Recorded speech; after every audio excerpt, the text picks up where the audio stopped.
আসসালামু আলাইকুম, আশা করি সবাই ভালো আছেন। আহ, আজকে আমি কোনো টেকনিক্যাল বিষয় নিয়ে খুব একটা আলোচনা করব না। বাংলাদেশের টেস্ট ক্রিকেটে জিম্বাবুয়ের সঙ্গে একটা বিপর্যয়ের দিন নিয়ে আলোচনা করতে চাই, তবে অন্য একটা অ্যাঙ্গেল থেকে। আসলে ব্যাটাররা অফ স্টাম্পের বাইরের বল ঠিকঠাক খেলতে পারছেন না। মুশফিকুর রহিম আবারও একটা ইনসুইঙ্গার বলে বোল্ড হয়ে ফিরে গেলেন।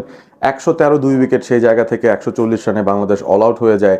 এই বিষয়গুলো নিয়ে আসলে আপনারা সবাই জানেন। আমরা আসলে আলাদা করে টেকনিক্যাল বিষয়গুলো নিয়ে আলোচনা করার আগে আমার কাছে মনে হয় বাংলাদেশের অ্যাপ্রোচটা নিয়ে একটু কথা বলা দরকার। কারণ আমরা বাংলাদেশের টেস্ট দলটার উন্নতি কিন্তু দেখতে পাচ্ছি, অন্তত গত 2 বছরের যদি কথা বলি, সেই জায়গাটা আমার মনে হয় বাংলাদেশ টেস্ট ক্রিকেটে একটা ক্রমানুগতিক উন্নতি করছে। এবং তাদের সেখানে শুধুমাত্র টেস্ট প্লেয়ারদের পারফরমেন্স দিনকে দিন উন্নত হচ্ছে, বাংলাদেশের পেস বোলিং ইউনিটটা একটু সমৃদ্ধ হচ্ছে, বাংলাদেশের স্পিনাররা আগের থেকে অনেক বেশি কনফিডেন্ট হচ্ছেন, বাংলাদেশের টিম সিলেকশনের জায়গা থেকে বেশ ভালো কিছু সিদ্ধান্ত নেওয়া হয়েছে। এই বিষয়গুলোই কিন্তু আমাদের পজিটিভ হিসেবে আসছিল। তবে পারফরমেন্সের দিক থেকে আপনার শেষ কবে বাংলাদেশকে আপনি দেখেছেন যে তারা আসলে এভাবে করে ব্যাট হাতে গুটিয়ে যাবে? খুব একটা বেশি কিন্তু এরকম ইনস্ট্যান্স হয়নি। ইনফ্যাক্ট জিম্বাবুয়ের সঙ্গে বাংলাদেশ যখন সিরিজ খেলেছিল ঘরের মাটিতে, সেখানে যে জিম্বাবুয়ের সাথে একটা সিরিজ ম্যাচ আমরা হেরেছি, সেখানে মনে হয়েছিল যে হ্যাঁ, ব্যাটাররা আরেকটু বেটার ডেফিনেটলি করতে পারতেন, বা বোলারদের কাছ থেকে একটু বেটার এক্সপেকটেশন আমাদের ছিল। তবে রিসেন্ট হিস্ট্রিতে কিন্তু বাংলাদেশের ব্যাটিং লাইন আপটা ধসে গিয়েছে বা অপোনেন্টের বোলিংয়ের কাছে পাত্তাই পায়নি, এরকম কিন্তু সাধারণত আমরা হতে দেখিনি। কনসিস্টেন্টলি রান পেয়েছেন বাংলাদেশের টপ অর্ডাররা। Najmul Hossain Shanto as a captain খুব দারুণ পারফরমেন্স দিয়েছেন। তার ব্যাট, সেখান থেকে আমরা প্রচুর রান দেখেছি। মুশফিকুর রহিম তিনি রানের মধ্যে আছেন, এবং শুধুমাত্র আয়ারল্যান্ডের মতো বা জিম্বাবুয়ের মতো প্রতিপক্ষকে বাংলাদেশ হারাচ্ছে ব্যাপারটা এরকম নয়। আমরা কিন্তু টেস্টে পাকিস্তানকেও হারিয়েছি ঘরের মাটিতে, এবং অ্যাওয়েতেও হারিয়েছি, শ্রীলঙ্কার সাথে আমরা ড্র করেছি। সো আমাদের ওভারঅল টেস্টের যদি পারফরমেন্স চিন্তা করি, সেই জায়গা থেকে কিন্তু বেশ পজিটিভ জিনিসপত্রই আমাদের সামনে আসে। বেশ পজিটিভ একটা নোটে বাংলাদেশ তাদের টেস্ট ক্রিকেটটা অন্তত এই সময়টায় খেলছে। এবং এই পজিটিভিটির পেছনে সবচেয়ে বড় যে অবদানটা আমার কাছে মনে হয় যে সেই পজিটিভ মাইন্ডসেটটা শুধুমাত্র আপনার ব্যাটারদের পারফরমেন্সের উন্নতি, বোলারদের ভালো বোলিং করা, সেইটা না। মাইন্ডসেটটা আমার মনে হয় নির্বাচকদের এবং টিম ম্যানেজমেন্টেরও। কারণ তারা যথেষ্ট পরিমাণ পজিটিভ চিন্তা ভাবনা করেছিল যে একটা টেস্ট জিততে হলে আপনাকে প্রাইমারিলি 20টা উইকেট নিতে হবে। সো আপনার ব্যাটিং লাইন আপটাকে তো ভালো করতেই হবে, বাট সেই সাহসটা নিয়েও ব্যাট করতে হবে যে আপনি 6জন প্রতিষ্ঠিত ব্যাটার নিয়েও একটা টেস্ট ম্যাচ জেতার ক্ষমতা রাখবেন। কারণ আপনাকে সর্বনিম্ন 5জন bowling option, genuine bowling option দলের মধ্যে রাখতে হবে।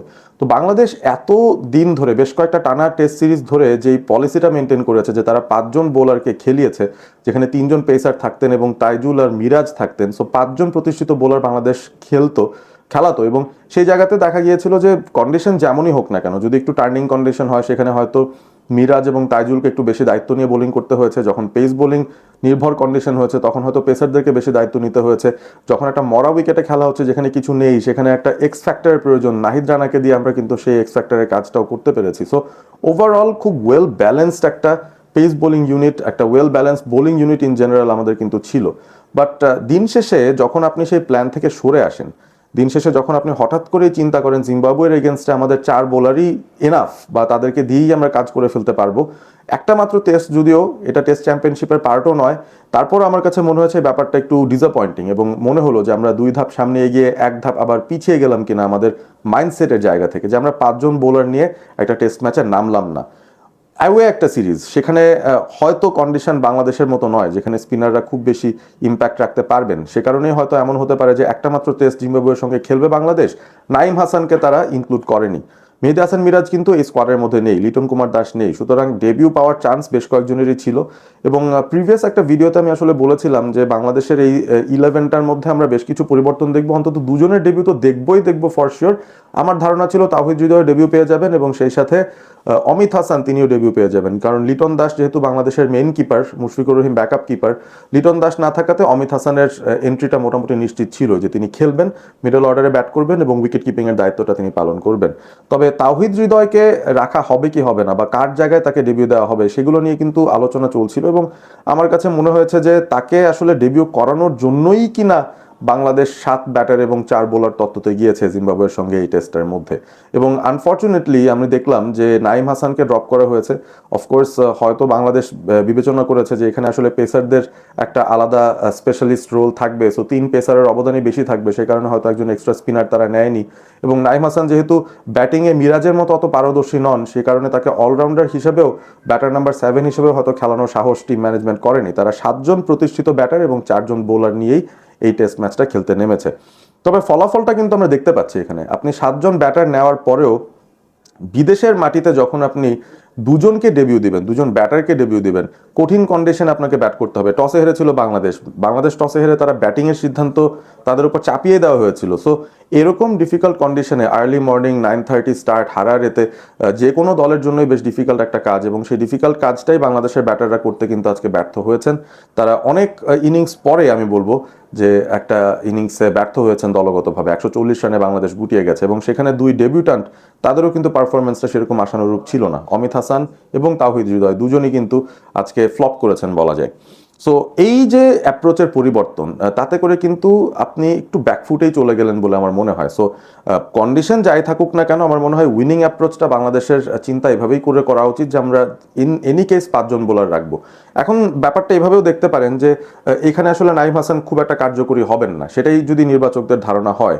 তারা একজন এক্সট্রা পেস বোলার কেন নেয়নি? রবিউলকে তারা ডেবিউ দিতে পারতো। আমার মনে হয় সেই জায়গায় তাহলে 4 পেসার এবং তাইজুল, অন্তত 5টা বোলিং অপশন বাংলাদেশ পেয়ে যেত সেই জায়গাটায়। সো ওই ব্যাপারটা নিয়ে আমি আসলে ডিসঅ্যাপয়েন্টেড, এবং বাংলাদেশের ওভারঅল যে পজিটিভ অ্যাপ্রোচ নিয়ে আমরা প্রশংসা করছিলাম এতদিন, হঠাৎ করে আবার কেন এই ব্যাকফুটে চলে আসা? একটু কি ইজি নিয়ে ফেলছে বাংলাদেশ? একটু কি ভেবেছে যে না, জিম্বাবুয়েকে বোধহয় এমনি হারিয়ে দেওয়া যাবে যেই টিমই নামায় না কেন?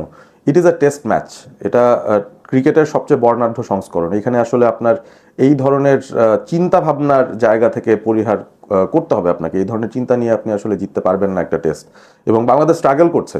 তারপর আমার মনে হয় আশার বাণী এটাই হতে পারে, বাংলাদেশের যে ট্র্যাক রেকর্ড রিসেন্ট সময় আমরা দেখছি, খুব রেয়ারলি এভাবে করে ব্যাটিং অর্ডারের পুরোটা ব্যাটিং অর্ডার কোলাপস করে যায়। সো সেকেন্ড ইনিংসে আমি আশা করব বাংলাদেশ খুব ভালো একটা কামব্যাক করবে।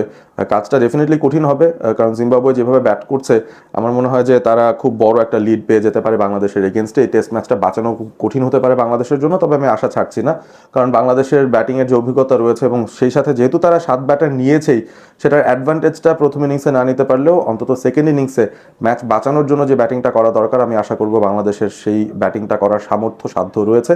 All the best to Towhid Hridoy, all the best to Amit.